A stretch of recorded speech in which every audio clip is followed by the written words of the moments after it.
Hi, it's T with TeaQuilts, and today I am doing part 2 of the Kaleidoscope quilt where I am doing the Longarm quilting, and I am placing freestanding feathers into the blue borders that also enters a little bit into the blocks of the quilt. And I'm doing your traditional bounce back feathers, or am attempting to do the traditional bounce back feathers. So as I stated before, sometimes I get long arm shy when I'm starting to quilt in a blank open space. I can practice and everything will be fine, and then seems like I just don't know what to do once I get on the actual quilt.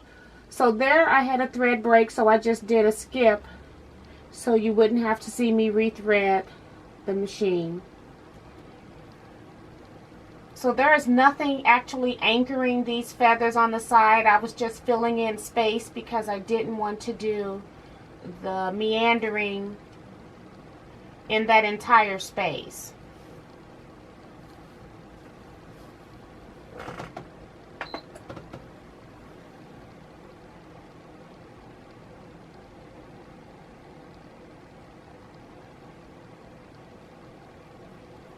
And this video is at actual speed, just because I want you to see what it was that I was actually doing, and to give you a realistic time frame of how long something would take.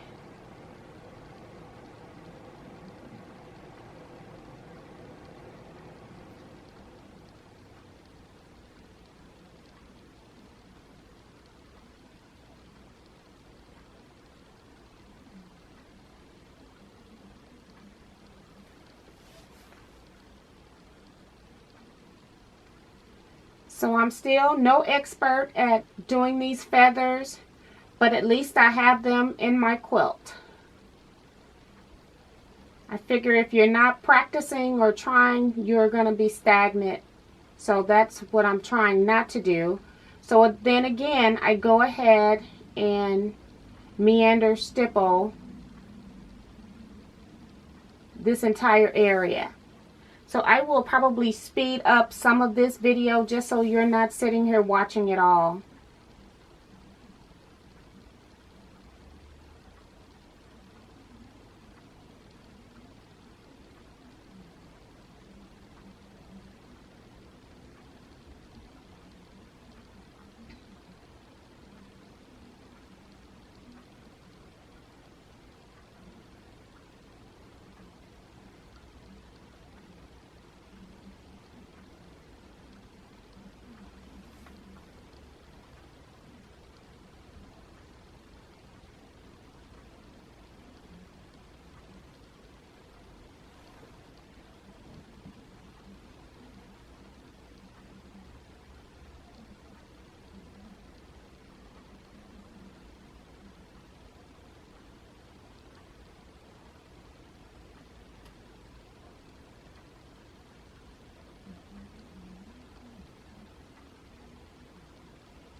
And I'm just leaving this whole entire sewing session in case some of the beginners want to know how do you get from one spot to the next.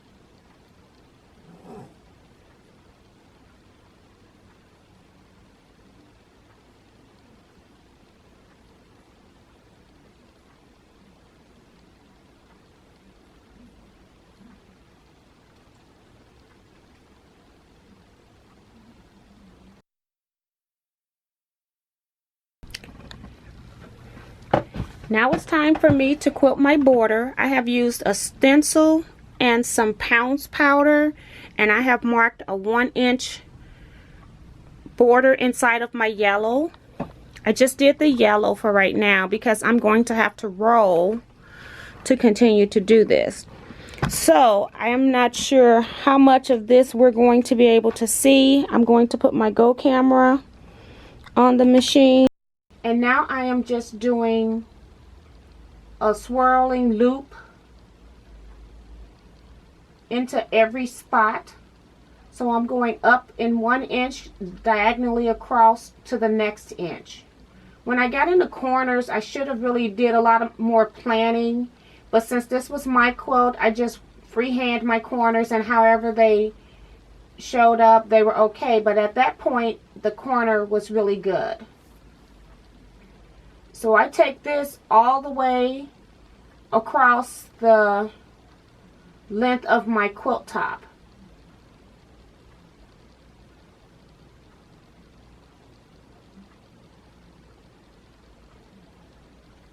I really like this design. It's pretty easy.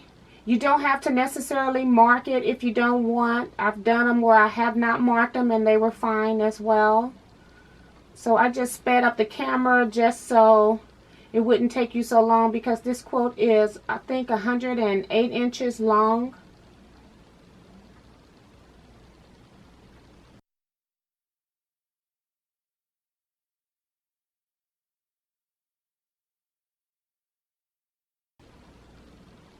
So here I get into the corner, and I had to think about that corner. It didn't work out down at that point.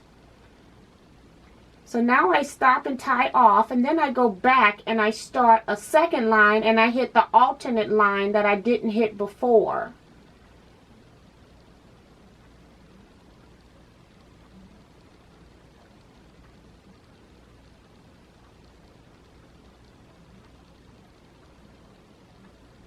So again, I'm stopping because that corner is not looking right, but I just figure out how to get myself around it.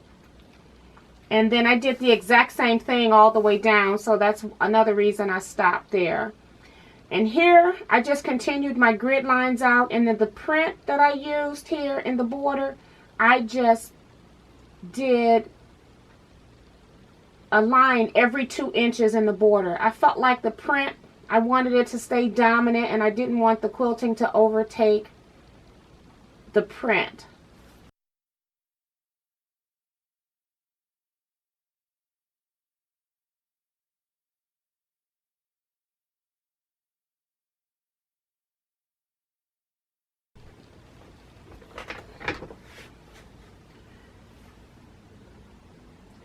When I get to the corner, I stitch a line diagonally through the corner,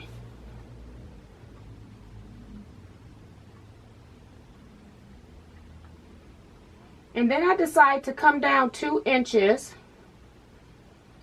and stitch back into the inside corner at a diagonal. So now I'm making some rays of lines.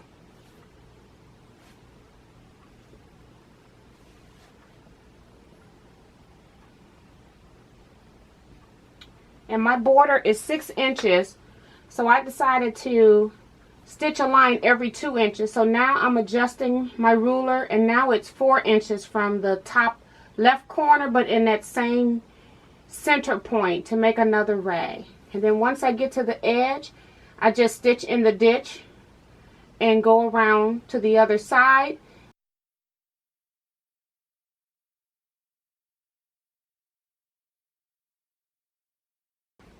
I go down 2 inches and I stitch the exact same line back to that inside corner.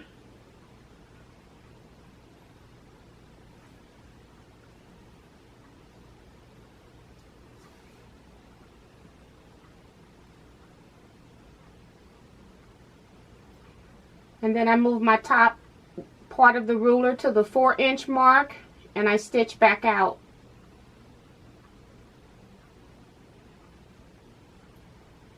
And then I come down 2 more inches and I'm at that same line, and then I continue to stitch my 2-inch lines across the border all the way to the other side.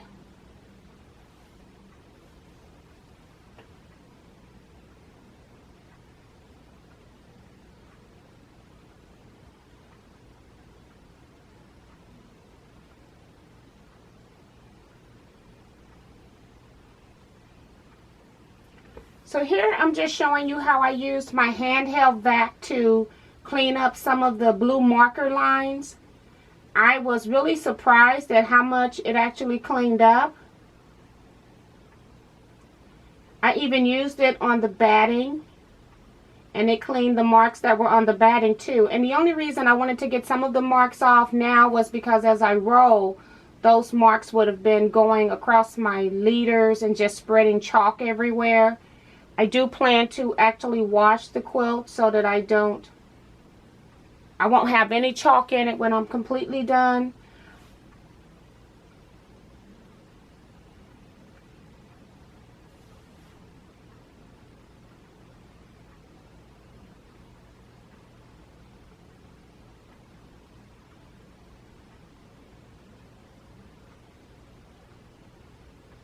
So I'm just breaking my thread so that I can walk you back across so you can see how much of the blue chalk is actually gone.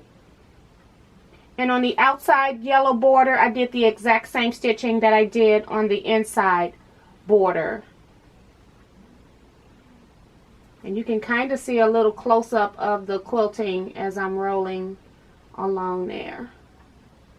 I have my camera angled to the side because if I put it directly in front, I can't see the needle as I'm stitching. So here are some photos of the finished quilt once I got it off the frame. This is the back to show you all of the texture that I have. And this is the quilt with the binding on it, but I hadn't hand sewed it down yet.